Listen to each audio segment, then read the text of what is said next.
এখানে M square is equal to 5 plus 2√6 এই উদ্দীপকটি দেওয়া আছে। এই প্রশ্ন হতে এই ক থেকে ত পর্যন্ত যে প্রশ্নগুলো দিয়েছি, এই প্রশ্নগুলো থেকে যে কোনো পরীক্ষায় সকল ধরনের সৃজনশীল থেকে একটা না একটা প্রশ্ন বারবার করা হয়। এবার তোমাদের পরীক্ষার জন্য এখান থেকে একটা সৃজনশীল অর্থাৎ 10 মার্কের জন্য আশা করা যায় যে আসবেই। এখানে আমরা প্রথমে যে উদ্দীপকটা দিয়েছি M square is equal to 5 plus 2√6, সেই উদ্দীপকটি আমরা কী করবো, প্রথমে লিখে নিব। তাহলে এখানে দেওয়া আছে কি M square is equal to 5 plus 2√6, M square plus is equal to 5 plus 2√6।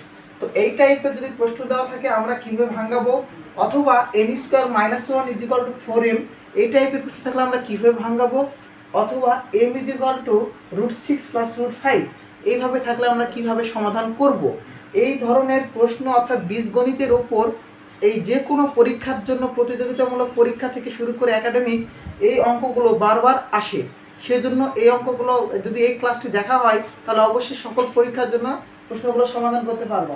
তো এখন আমরা শুরু করি M square is equal to 5 plus 2√6। তাহলে এখানে আমরা কি করব, প্রথমে এই যে ডান পক্ষ যেটা রয়েছে সেই ডান পক্ষটাকে আমরা প্রথমে সূত্রের মাধ্যমে নিয়ে আসব।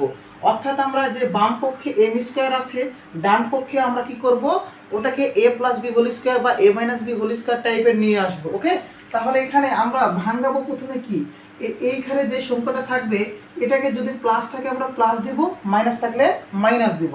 তাহলে এখানে আছে কি আমাদের সূত্রের 2 হয় এ প্লাস বি হোল স্কয়ার সূত্র এবং এ মাইনাস বি হোল স্কয়ার সূত্র। এই দুটি সূত্র যদি ভালোভাবে জানা যায় তাহলে এটাকে আমরা অবভিয়াসলি রূপান্তর করতে পারবো। তাহলে A plus B whole square সমান কি লেখা যায়, a square plus 2ab plus B square, আর A minus B whole square a square minus 2ab plus B square, তাই না? তাহলে এখানে আমাদের প্লাস 2ab নয়তো মাইনাস 2ab, যেহেতু এখানে প্লাস আছে আমরা প্লাস দিব। এরপর আমরা এ আর বি বানাবো, এ আর বি বানাবো। এখানে আমাদের আছে কি √6, তাই না? তাহলে এই √6কে আমরা ভাঙাইতে পারি দুইটা মাধ্যমে। এখানে আমরা 6কে আমরা ভাঙাইতে পারি কি কি দ্বারা, 2 আর 3 দ্বারা। এছাড়া আমরা 6কে কি ভাঙাইতে পারবো, পারবো না। নয়তো আমরা আরেকটা ভাঙাইতে পারবো, সেটা হচ্ছে 6 আর 1 দ্বারা। এই দুইটা নিয়মে আমরা ভাঙাইতে পারবো। তাহলে এখানে যদি আমরা 5কে ভাঙিয়ে করি তবে আমরা এটা করতে পারবো। তাহলে আমরা এখানে 5কে যদি ভাঙাই তাহলে এখানে 3 আর 2 আসে না, এইভাবে আমরা রূপান্তর করতে পারবো। তাহলে আমি প্রথমে দিলাম 3 এবং শেষে দিলাম 2। 3 আর 2 এই দুইটা যদি আমি যোগ করি কত পাবো, 5 পাবো। এখানে আমরা সূত্রের 2ab, সূত্রের 2 এটা হবে কি, এটা 2, এটা a, এটা b।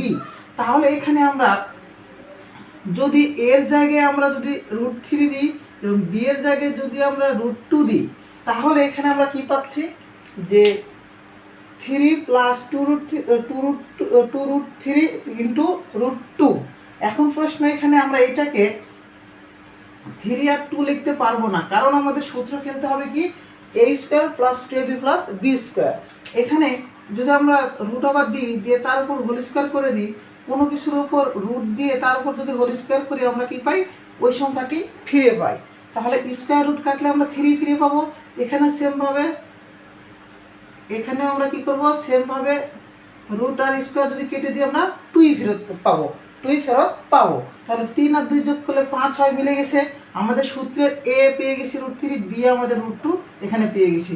ওকে, তাহলে আমরা এ আর বি পেয়ে গেছি। তাহলে এখানে সূত্রটা আমাদের কি হলো, a square plus 2ab plus B square. তাহলে এখান থেকে আমরা লিখতে পারবো কি a plus B whole square, a plus B whole square. যদি এখানে মাইনাস থাকতো আমরা লিখতাম কি a minus B whole square. Okay, এরপর এখানে এম স্কয়ার এম স্কয়ার আমরা এখানে বা লিখে নিলাম। ওকে, এ পাশে যদি আমরা বা লিখি কোনো সমস্যা নেই। এখানে আমরা বলা যায় যে বর্গ স্কয়ার থাকে না, এই বর্গ যদি বর্গ চিহ্নটাকে আমরা যদি উভয় পাশ থেকে সরাই, এই স্কয়ার দুইটাকে আমরা কি করতে পারি, উভয় পাশ থেকে সরাইতে পারি। ওকে, উভয় পাশ থেকে সরাইতে পারি। তাহলে আমরা এটাকে লিখতে পারি m সমান √3 প্লাস √2।